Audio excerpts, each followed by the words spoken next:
speak today. For those of you who don't know me, my name is Jo Russell, and I am a professional DJ. I've been a DJ for 18 years now, which makes me feel ridiculously old. And in addition to that, I'm also the director of a creative marketing agency, and I teach here at the university, teaching professional practice to second years. So teaching all about how to have careers within music and the creative industries.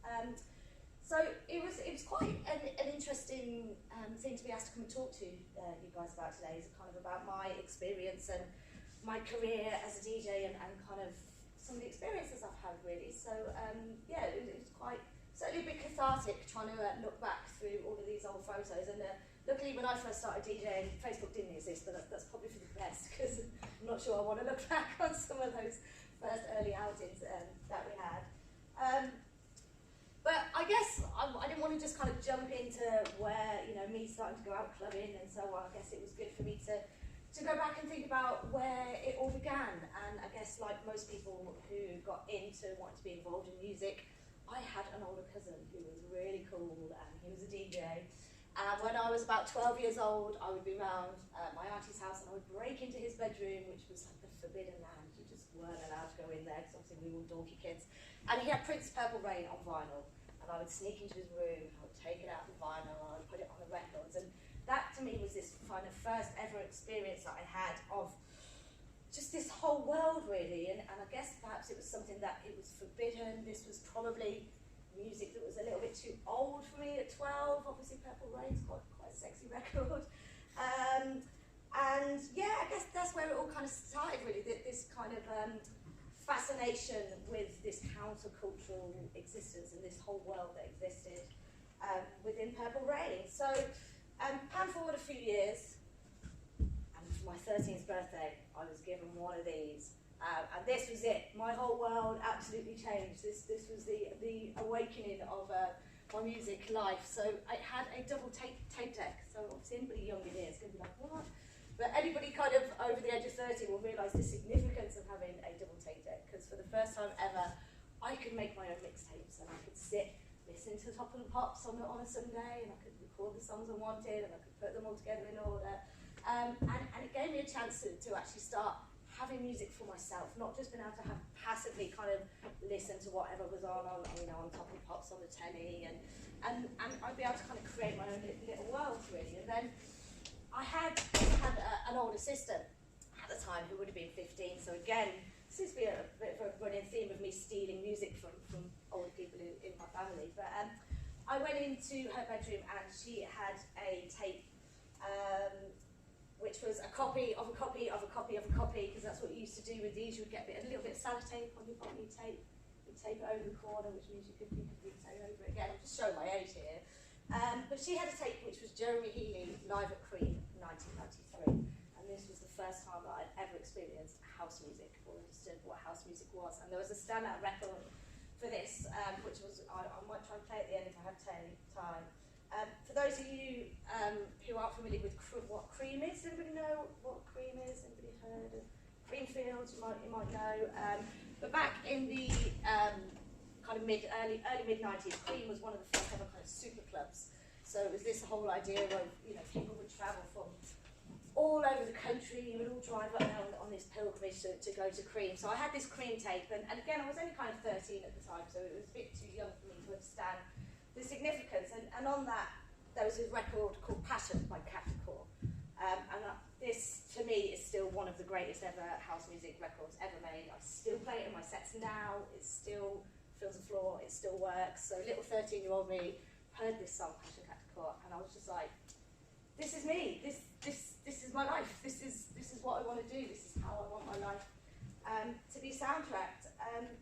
So I guess it wasn't too long after that I then started trying to take things a little bit of a step further and going out and buying my own records. And obviously at the time, you know, this was record shopping back then in the mid-90s. It was, you know, you had HMV, I still think, and Woolworths, and you would go down and it, you know, it would all be like Top of the Pops and all of those records. And for the first time ever, I kind of wanted to go down and experience something outside of that and actually go to a proper record shop. So these were the places where, you know, you just had all these kind of cool kids stood outside and baggy jackets, smoking fags, and you're just like, oh, what goes on in there? It's like a mystery place that's so different to Woolworths. And it was just all about finding music that was countercultural and that it existed outside of this popular music world, which all of my friends were in. I mean, literally a year before, this was my world. This was like Take That and how they looked in 1994. So obviously little 13-year-old me, yeah, this was great. But all of a sudden I was like, no, I don't want this anymore. I want to go find something a little bit more interesting. So I made my first ever pilgrimage to a record shop, and I was 14 years old. I was in my school uniform. 14-year-old me looked about 11. I was like a really scrawny little thing, and I had this kind of too big jumper going in, thinking I was really cool. And sauntered in there like bold as brass and flicking through all of these records as if I actually knew what I was doing, and I knew what any of these records actually meant or said, which I totally didn't.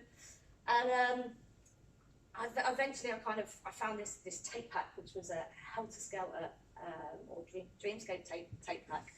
And at the time, they were playing jungle in there, and I was just like, yeah, I like this. You know, now I know that it was jungle music. At the time, I had no idea. So I went up with this tape deck, and the guy was like, you know, these tapes are what we're listening to right now.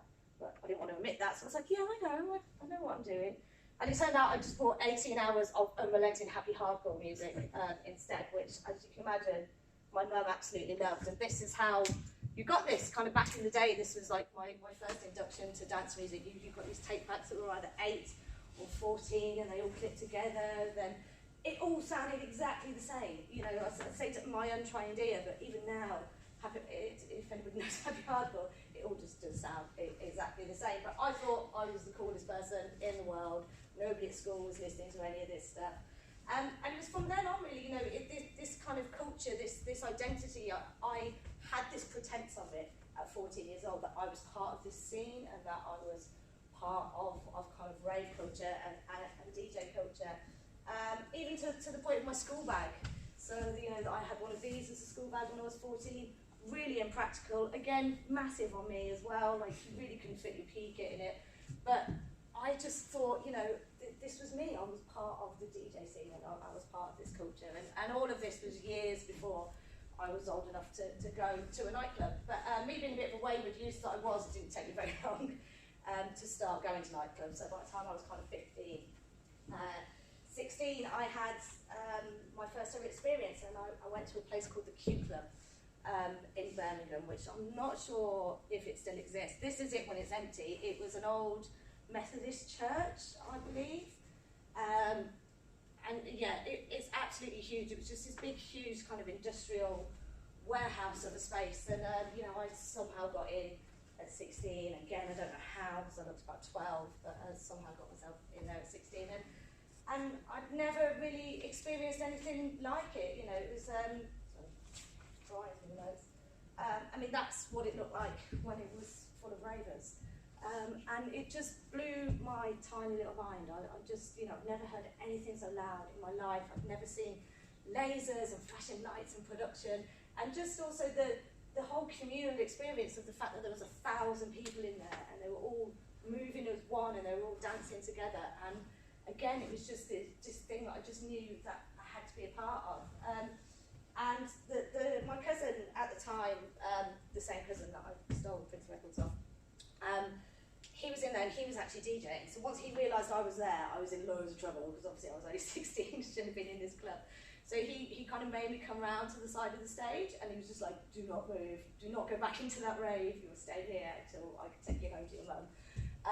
But it meant that I got the chance to see this kind of other side of the club, like right from then. So he was on the stage and he had piles and piles of vinyl all over the place, you know, in no kind of order, just then.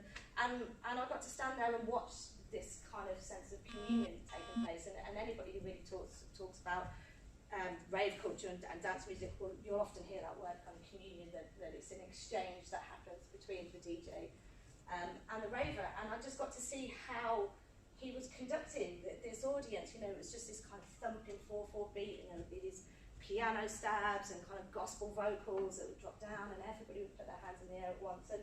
And it was just absolutely enthralling. It was just something that I was totally addicted to. It was really not safe in the Q Club as well. I don't know how this place had a license, but people would just be climbing off the rafters and kind of hanging down the place. I'm not pretty sure wouldn't be allowed to do something like that now. But yeah, from there on in, that's when this kind of pilgrimage started for me. It became like my church, and again, that's something you kind of hear people say when they get into rave culture. And every weekend, you know, we'd be off. It would be like, which club are we going to this weekend? And we would travel up and down the country. We would try to do Turntables, where I had a residency a few years later, which was one of the best clubs in the UK ever, in my opinion. But it just became this kind of pilgrimage where, you know, who's playing where, and we think nothing about driving 3-4 hours to go and see your favourite DJ in whatever they were playing in Sheffield, in Leeds, in Liverpool, or wherever it was. And it was, yeah, after a few years of this, that I kind of realised I wanted something a bit more from this exchange. I wanted something other than just going and being another clubber. I was really kind of fascinated by the exchange that was going on between the performer and the clubber, also the technical expertise of happening, how they were choosing to put those different records together, what was the order, how significant that could be. And there I realised I wanted a piece more of it, really.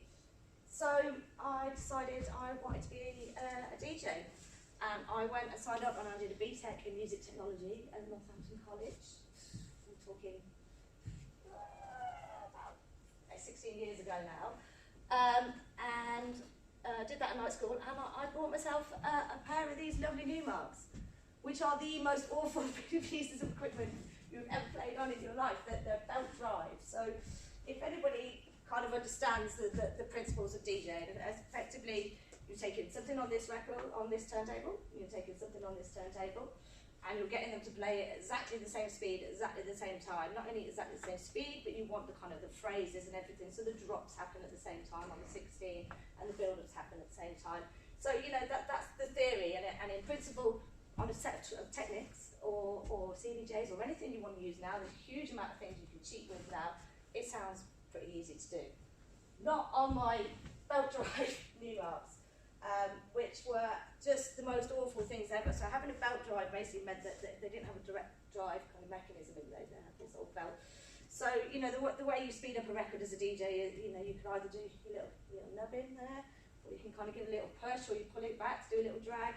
All great on a pair of techniques. On these, it just sounded like a tape deck dying every single time. So I would try and slow it down, and it would be slowed down too much, and I'd try and speed it up, and it'd go like that. And I just couldn't do it, you know, I couldn't get it work. But what's quite interesting is that there is actually a science behind DJing and the way DJs work. So as you guys probably know, or being music students, your brain is programmed to listen in mono. So you hear something coming in this ear, something coming in this ear, your brain smushes it together, and that's what you hear. DJs reprogram their brain to listen in stereo. So you can hear exactly what's going on this record and exactly what's going on this record, and you can completely separate all of the different nuances and frequencies and hits, and you can hear them as two separate things. Now, the only way you can actually do that is with practice. So this is why I think a lot of people start trying to learn how to DJ, and after a couple of weeks, they're like, oh, I'm rubbish, train making everything. Because it just literally does take a few months to reprogram your brain to be able to separate these sounds. And you start off all of a sudden, you can hear this kick, and you can figure out what they're doing. And then after a while, you get even better, and you can hear kicks their hat, kicks their hat.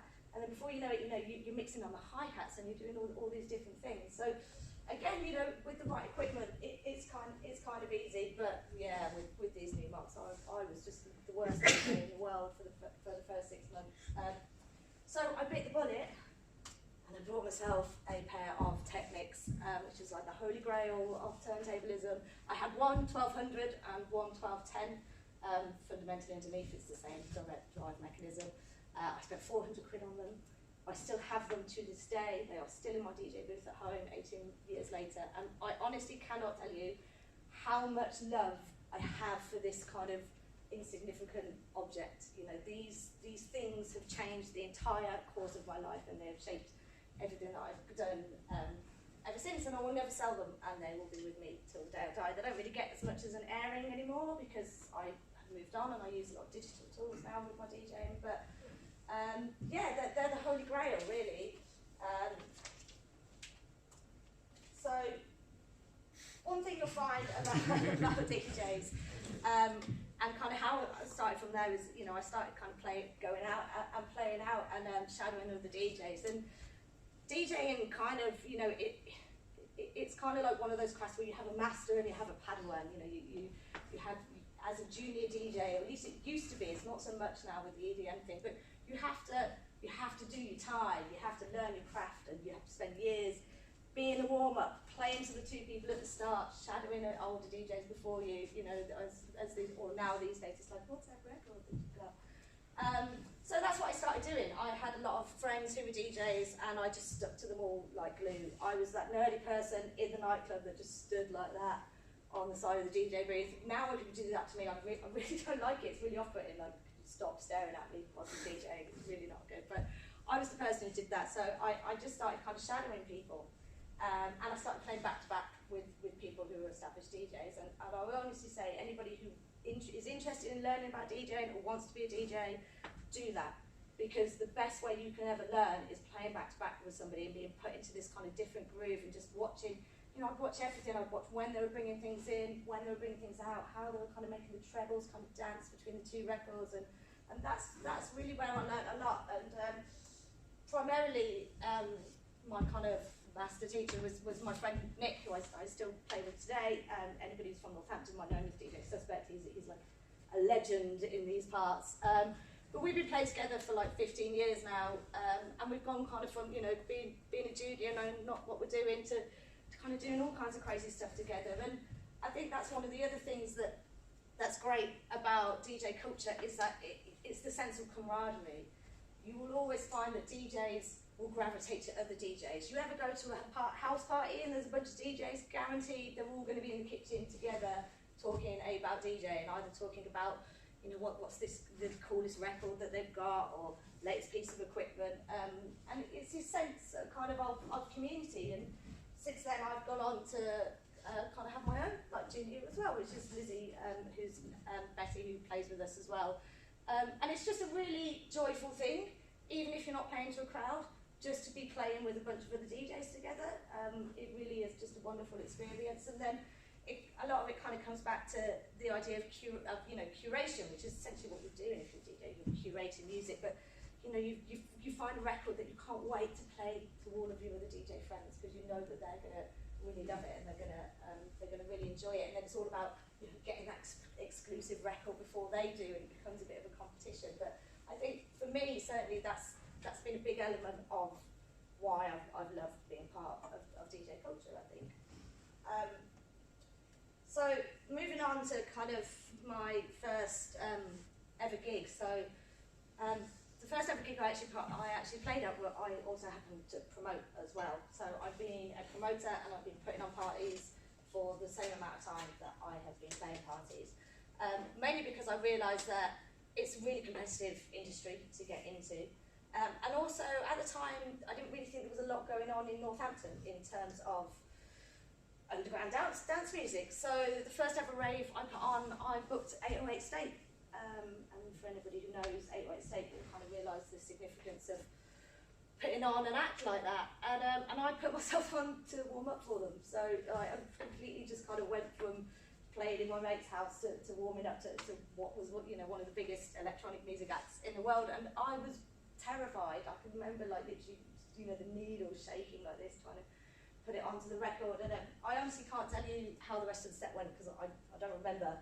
But it must have gone all right because I've been doing it ever since. And when I first started out kind of being a promoter, this was pre-social media. So I remember us going out in cars at midnight armed with like loads of placard boards and cable ties, and for some reason I felt like everything I promoted was in winter. I'm sure it wasn't, but it felt like that because it was always freezing cold because we were like climbing over central barriers on reservations and going up motorway junctions to get the best bit of the lamppost to put a poster up. And again, it was something that you didn't mind doing because it was all about the party and making the party successful. And I think for all promoters, it was like you're putting your heart and soul on the table and you just hope that people are going to come and they're going to enjoy the meal that you've presented for them. And again, I guess that's all kind of ties into this idea of being part of a counterculture and being part of this niche group of people that are all working together. Yeah, so I think that was like the second gig I ever did. I didn't have pictures from the AOSA ones. Right, bear with me, I've lost my place.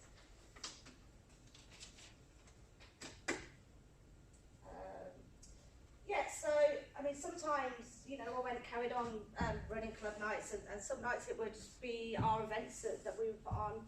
Sometimes we were invited to be co-promoters at bigger events as well, so that was really exciting. I got to kind of get involved in some of the bigger club nights in London and some of the big warehouse parties that were happening in London at the time, just because we would agree to, we'll just take this little room on the side. And it meant that they didn't have to worry about it. We could put on all of our DJs, we could be on the same bill as all these kind of big international acts. And then, you know, off the back of that, the brand got a little bit bigger and the promotion got a bit bigger, and it's definitely because I had a music promotion as well that I think I've got to where I am. And then before you know it, we started kind of getting booked to host the rooms alongside kind of big acts and big DJs, and then after a little while that started crossing over a little bit more, and I started finding myself kind of being put on the same lineups as some of these acts, obviously a lot smaller down here somewhere versus their names, but it still started happening. And then next thing you know, you're backstage at a club and you've got a dressing room, and then your dressing room is next to somebody whose vinyl you were like buying 5 years before, and you're just like, what? Oh my God, share the dressing room with the Standing Warriors. And yeah, and it's just, you know, it's been a really amazing experience. It's just a bunch of posters and flyers now. And it's took me on some incredible adventures, and you know, I've been doing it for many years now. But one of the things you probably notice in those very quickly flip through flyers, I don't just want to just do an ego trip of like, and I'm flick here, and I'm flick here.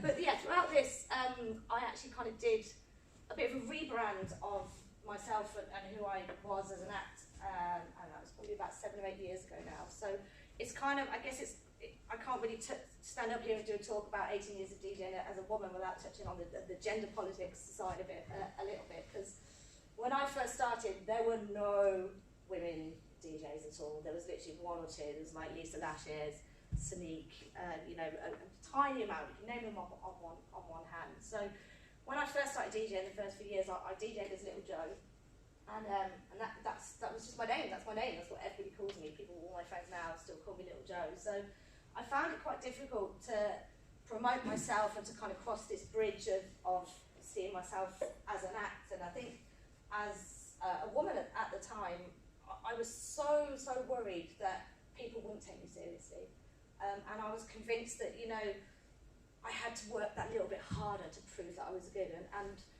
as a result of that, for the first few years I was playing out, I used to really dress down. I would wear like t-shirts, baggy jeans, hardly any makeup, which is not me at all. Anybody who knows me knows I'm really quite a flamboyant person, but I was just constantly worried that I would just be considered, you know, the eye candy, the person, or the person who's, you know, sleeping with a promoter, or, you know, which unfortunately was what a lot of women had to deal with at the time. I mean, there was this whole kind of resurgence of this whole female, it's not resurgence, but this whole idea of the female DJ, and over in Ibiza you'd get like girls, you know, like topless DJing. That was a thing. That was a thing that women who were actually into electronic music had to contend against. You had page 3 models turning up topless, DJing, and then it's kind of like, oh, it's really quite hard for me to be taken seriously next to these chicks over here.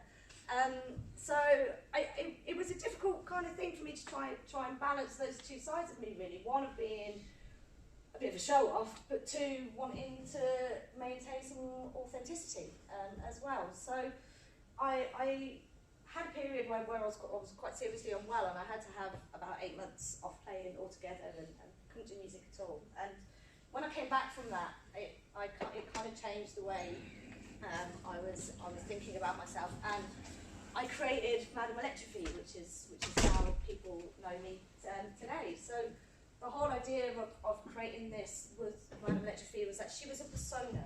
She was me plus. You know, Madame Electrifie was a character who was flamboyant, who could go out and be a lot more kind of crazy and more show-offy than I could myself, because it's by creating a persona or a character for me to step into, I created this separation where I was no longer worried about people questioning whether I was authentic. And also I just got to the point that I knew I was good, and I kind of stopped, you know, maybe stop caring a little bit by this point, because I'm like, you know what, I've shared the DJ booth with world-class international DJs, and I've seen them play, and I know that I'm technically as proficient as they are.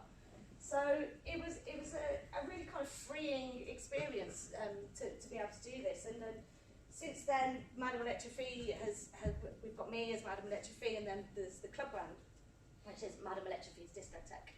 And we've started that just kind of running in Northampton, and that's then gone on to take us to running stages at some of the big kind of major festivals, running big events, kind of booking lots of different people, and it's really interesting when you start booking other lineups as well, because it's that whole idea of curating music, which is what a DJ does. You know, you're curating a set for people.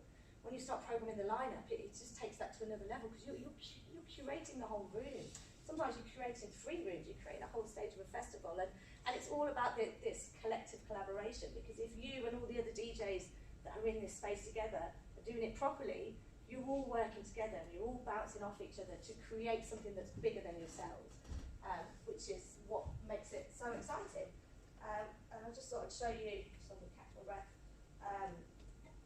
a video of Madame Electrifie's Discotheque. So this was probably from about 2011.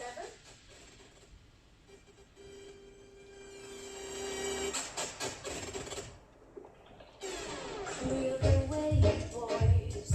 The lady has arrived. All you handsome fellas, please wait for me. Let me see if I can double screen. Is it embedded in your power? It's just gone onto YouTube. You'll have to. There we go. Look.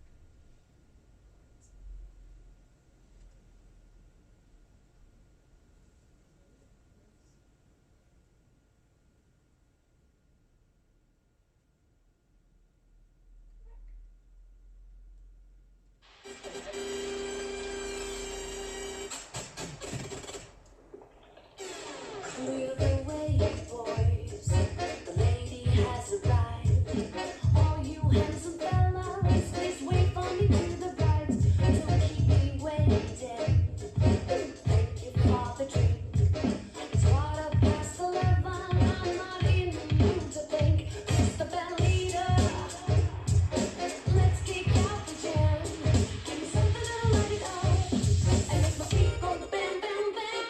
Because Monday, Tuesday, Wednesday, Thursday, I'm possibly a thing. The way it gets the Friday is absolutely me. I said Monday, Tuesday, Wednesday, Thursday, I'm possible for me. Get the Friday, is absolutely me. Sweeter than the candy, about to caress my lips. Imagine all the sugar when I start to shake my hips. It's not an illusion. I'm as fast as I can be. Instead of all your promises, why don't you show all your charms to me? Mr. Bandleader, this arrangement has to change. Give me something that'll light it up. Won't you let the boogie start to play? Monday, Tuesday, Wednesday,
Yeah, so that was Madame Electrifie's discotheque, and I guess the whole idea about the club brand and the night and everything we do is it's similar to that kind of attitude that I had when I launched, you know, Madame Electrifie persona. Is dance music takes itself far too seriously.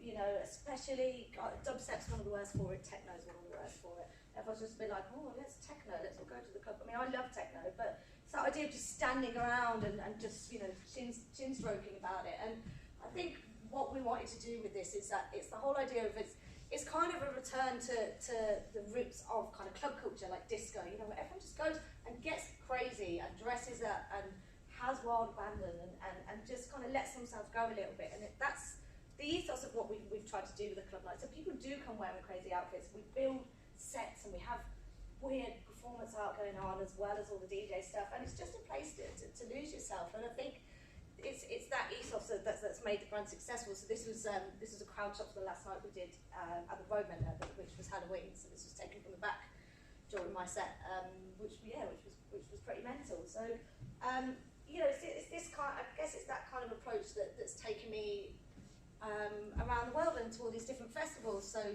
this is the Fortress at Beat Herder. So this is just going to be a minute of me showing off now. Sorry. This is Beat Herder again. This is the year after. This was when I got to play Glastonbury. This wasn't my official set at Glastonbury. My official set was at 4 o'clock in the morning in a tiny little side room somewhere, and it didn't go well at all. Like the guys that were playing before me, they were playing on CDJ and I was playing on Serato. So basically, I had to bring in my Serato box and kind of replug it all in. So the guys playing before me did which is really bad DJ etiquette. DJ etiquette is you always wait till the DJ after you set up before you leave the booth. You don't just go, oh, you're here, yeah, do one, because then you've got silence. So the DJ before me was not having a good time, I don't think, and he just whipped out his CDJs and off he went, like with like 30 seconds left on the record, and off he went. So I had this mad panic, trying to get everything plugged in time, which I just about did. But by that point, I was so nervous because I was playing at Glastonbury and it was like such a big deal that I just completely tanked my set. And you know, it was like 4 in the morning, everyone was tired, and it just did not go well at all. But I also happened to be stage managing on Heaven, which is this stage here. So if anyone's been to Glastonbury, Heaven is pretty much one of the big dance music arenas that are in there. And a DJ called out and they said, do you want to warm up for Craig Charles on Sunday? I was like, all right, but by this point I'd finished work, so I was actually quite plastered.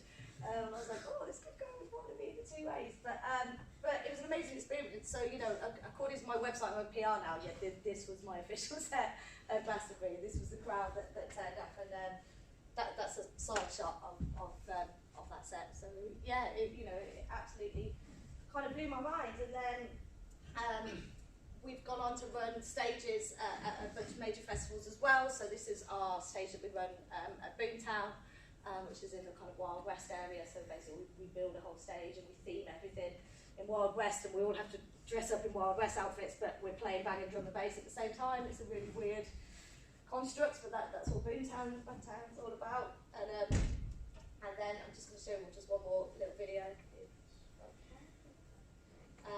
which was taken from, where's my mouse?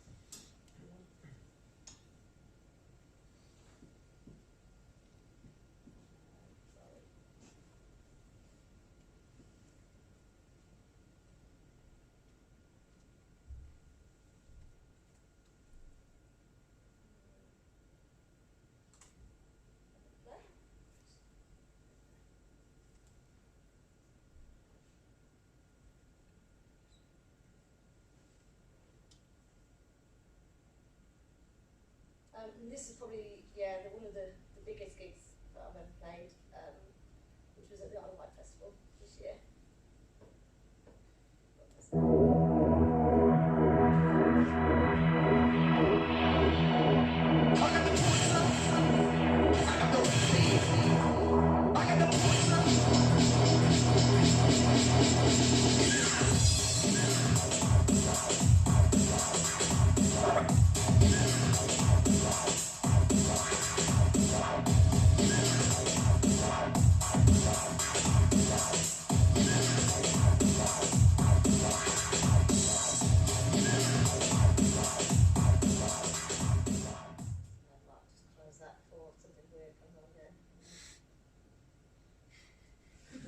What is it?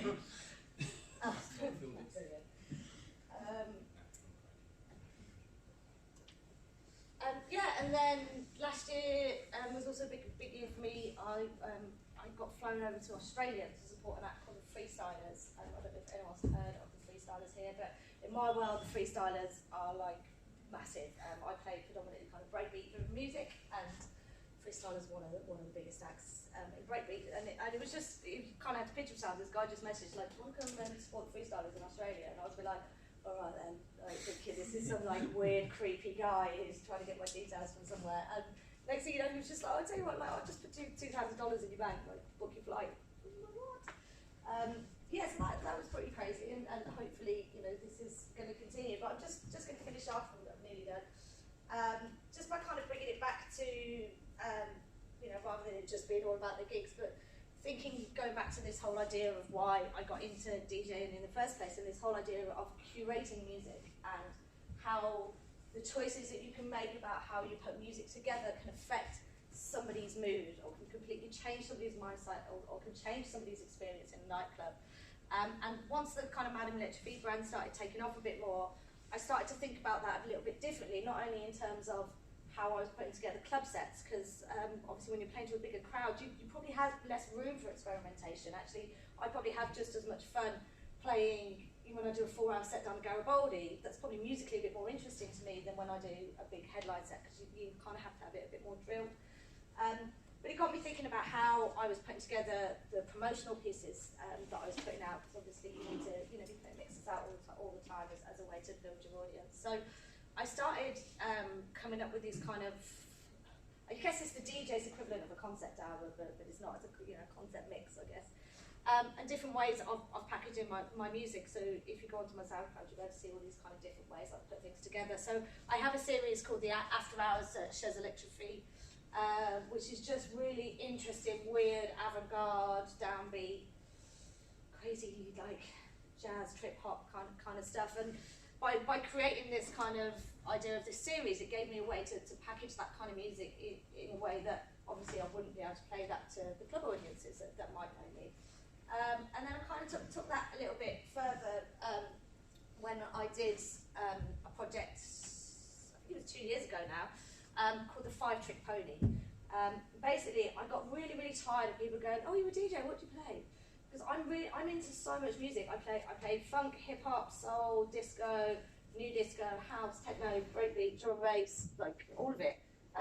Sometimes, you know, over 4 hours, I'll play all of that in one set. So it's always this thing that people say, "Oh, what do you play?" So I came up with this idea of the 5-Trick Pony, which was, you know, I'm not a one-trick pony. I have more than one tricks, and it does help that in my day job I run a creative agency. So you know, I have access to photographers and studios and makeup artists and stylists and all that kind of stuff. I just realised I've got the same shirt on as well.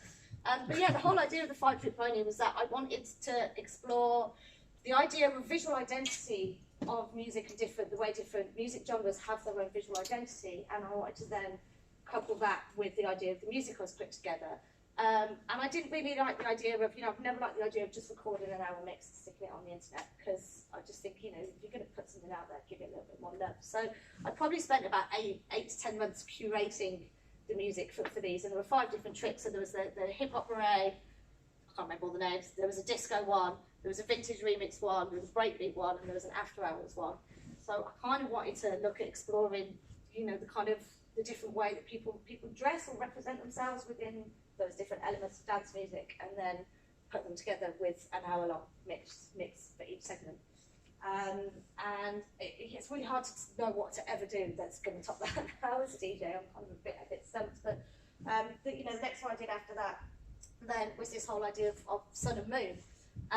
So it's just trying to give the way I'm presenting music and the way I'm curating music kind of an interesting framework to exist in, other than just putting a mix together. So sun obviously is sunny music, and moon is nighttime rave music, and that's kind of like 4 hours that, you know, hopefully you can play from start to finish, from an afternoon barbecue to all that raving in the kitchen at the end. So that's pretty much it for me. Yeah, obviously I'll take any questions if anyone's got any. But I just thought, whilst I'm here, I may as well do a plug that next Saturday, me, Nick and Lizzie are all playing at the Garibaldi, and it's free to get in. And we'll be doing a 4-hour DJ set. So if you want to come and see that in real life, yeah, come along. Yeah, thanks very much for having me. Thank you.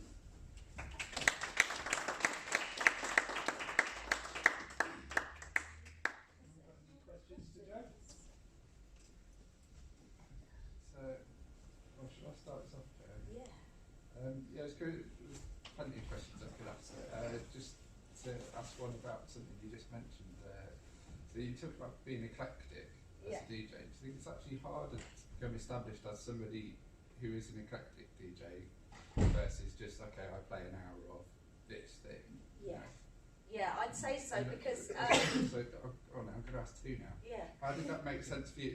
So you're eclectic now, but do you think you've had to go through like stages of playing like breaks or D&B, or like where over your career you were kind of in certain areas, but now it makes more sense for you to play?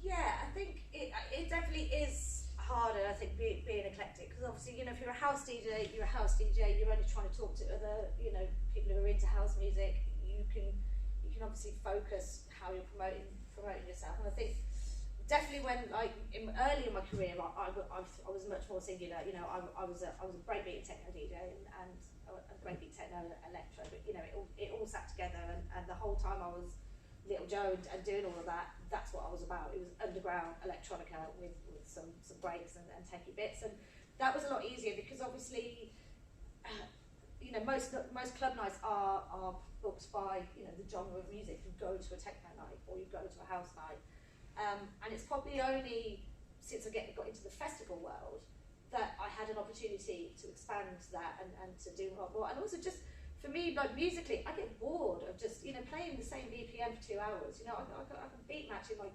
milliseconds. You know, it's just boring. And there's no challenge to me of trying to actually if I loop that little bit there, I can then drop in something of a different BPM, and I do. So yeah, I think part of it was just doing something interesting. But then I think festivals are so prolific. They have changed the landscape. I think people now are more prepared to go to a music night, electronic music night, where they hear variations, because it's more of an indoor festival kind of vibe. But yeah, it does make it hard because you can't, you know, it'd be a lot easier just to be a big name in breaks, I think, yeah. I've got another one there. How do you cope with like a 4-hour set? Do you like take breaks in between? No. Just at the next 4 hours? Yeah, I don't do them very often. The 4-hour set tends to be when I'm doing, will just be like in a pub, so it's a different energy. I think if I was doing like 4 hours at a big rave, I wouldn't be able to do it because I'm jumping around like an idiot, and there's also, you know, this feedback of having a crowd going nuts. Like, it's quite tiring having like 500 people like jumping in your face for hours. So, but I think it's that eclecticness, and probably, you know, it's a little bit more of a laid back thing when I do a 4-hour set. But and yeah, and normally I have other friends there who are DJs, so I can kind of be like, oh, I want to go for a fag and get a pint, jump on for me for 15 minutes. So yeah. But yeah, those 4-hour sets tend to not be kind of curated. It's just like stick in your USB and see what happens. Do you produce and create music as well? Like a lot of successful DJs like Jester, they'll make their own music as well. Yeah. Well, it's interesting because I do produce, but I produce in a completely different context to what I do as man Electrifie. And it is interesting that all my kind of success has been because I've been a promoter and been a club night, I think, as opposed to being a producer. Every time I've tried to make bang and dance music, I make really weird ambient trip hop. I can't seem to do it. I keep being like, yeah, I'm gonna make a really banging track to put out, and it just turns into ambient trip hop. So I have a live act, Fugues, which is more trip hop and that kind of thing. And yeah, I would love to. You know, I think I definitely kind of would have been more successful if I was putting out dance music, you know, tracks as well. I guess I never really found the time to run the club nights at the same time. But yeah, generally I would say if you want to be a really successful DJ, you should be producing as well. You know. It's quite a practical one. Yesterday we were learning from the graduates like what they did immediately after leaving. So it was how they were able to like get like various income streams, like and still pursue like their creative goals. What did you do personally? So I've always done a bit of a mishmash and had this kind of portfolio career kind of side of things. So I've been a DJ, I've been a music journalist, so that was one of the main ways as well that I kind of helped get established when I was first DJing, is that I was reviewing for like DJ Mag, and I DJ, which was like a big dance music band at the time. So that got me into clubs, like on guest lists and talking to promoters and stuff. And then I'd be like, oh, by the way, what's the this mixtape? And so I was working in journalism, I was DJing, I was working in sales for a bit, and then I actually run my own company as well. So I run a company called Amplitude Media. We're a full-service creative agency, so we do film production, photography, graphic design, and events. So one of the reasons Madame Electrifie has had all this shiny stuff is that I've been able to use Madame Electrifie as the portfolio stuff to experiment with my creative agency. And obviously, it's meant that I've had the backup of having that as well. But I've definitely all seen it as, I do have this holistic career. I do writing, I do music, I do production, I do everything. So you definitely need to have that. There's no reason why you can't be really successful in music, but you need to think about the feeding industries and the other industries that sit kind of the next circle on from that as well, I think. Any more? You still play up with using vinyl? No, not really. I've still got all my vinyl. I would never get rid of any of it, and I've still got my 1210s at home. I hate to admit it, the only time it comes out is when I'm drunk normally, and then I'm just like, yeah, let's play loads of records, and then I come down in the morning and none of them are in the right sleeves anymore, and then I want to cry because I have to spend the tape, put them back together. I would like to again at some point, but it's just so much easier now. Just literally turn up with a USB stick. I don't even need to carry a bag of records. It's just like, done. But yeah, I think I would like to at some point. Yeah. Do you think that at some point in the future, this sort of issue is going to be automated? Like some clips and movies and stuff like that are speculating that the DJs and live performances will be taken over by 3D animations or automated, AIs. I think that will happen because I think AI is already kind of getting to that point. You can now already find software that will pre-mix records. Sometimes if you ever hear, very, very rarely, Radio 1 comes on in the car, and you hear that someone's like, you can tell they've tried to mix a couple of records together using software, and it's awful. You're just like, oh, you're national radio, what are you doing? But yeah, it will happen, but whether or not that will replace the DJ, I think not, because an algorithm, it can tell you the key, it can beat match, it can do all this, it will go through all this metadata and probably put an all right set together. But will it have the heart and the soul and the emotion that a DJ can put to it? The other thing that AI can't do that a DJ can do is read a room, and that's essentially what your job is as a DJ. It's not to just turn up and press play and have a preloaded set, which an AI interface would do. If you look and you go into something funky and people are kind of feeling it, then you rework the rest of your set to drop in a couple of more extra little funk bits. So I don't think that understanding of the emotional exchange that happens is something that can be replaced. Looking at you, James, because Yeah, well, I've got, maybe I'll get another one. I was curious about, Obviously I came a bit late, but waveform and background and that. So I grew up in Coventry, and I lived there till I was 18, and then I moved to Northampton.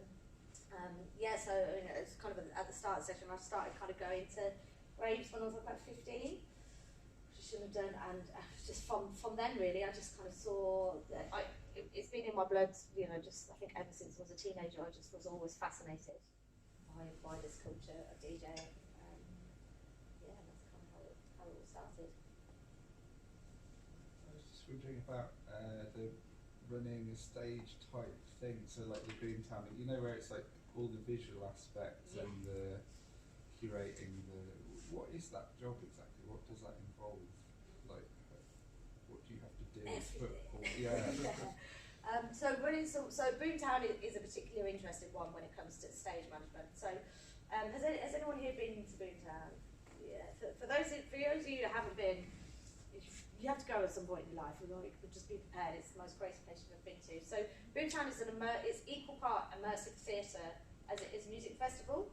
So they basically build like a full city, like literally a total city with like frontage. So you can't see any tents anywhere. And then within that they have like about 80 micro venues. So we're one of the micro venues. So each micro venue has to build a complete stage facade, so like you can't see any tents, literally a wooden room that were built. Everybody has to be in character.